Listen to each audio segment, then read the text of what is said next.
NMAX V2. Wala siyang error, pero ayaw niyang umandar. Ayan guys, oh. Kaya kinalas natin ang kanya. Yan, siguro problema niya. Check natin yan mamaya. Okay. So ito nga pala guys ang salarin kung bakit ayaw umandar ang NMAX V2, na wala naman error pero ayaw umandar. Ito guys, oh, naputol na pala siya. Nakakabit pala siya guys dito sa block na to. Ayan, oh, naputol na pala siya kabilaan. Ang naiwan na lang yung isa, yung nandun sa dulo, yung kulay puting wire. Yun na lang po ang naiwan.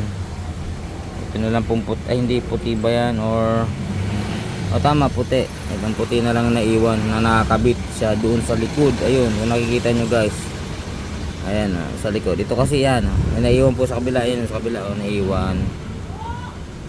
Itong dalawa, putol na talaga siya. Siguro dahil sa nababasa siya, siguro siya, or may halong tubig na gasolina, kaya kinakalawang tong mismong sakit nito, itong block na to. Kaya pala yun yung mandar. Ayan guys, oh. Kung makikita nyo guys, meron na siyang lumot. Ayan, oh. Ayan, oh. Makikita nyo guys, oh. Wala na siyang pinagkakabitan, wala na siyang connection doon sa pinakababa, naputol na. Yan pong pinakababa na yan is nakakonect po yan dito sa kulay black. Ayan po, makikita nyo guys, oh.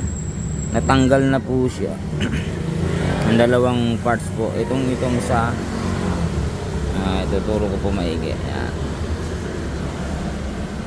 Ito pong isa na to, itong isa na to nandito, tsaka itong isa.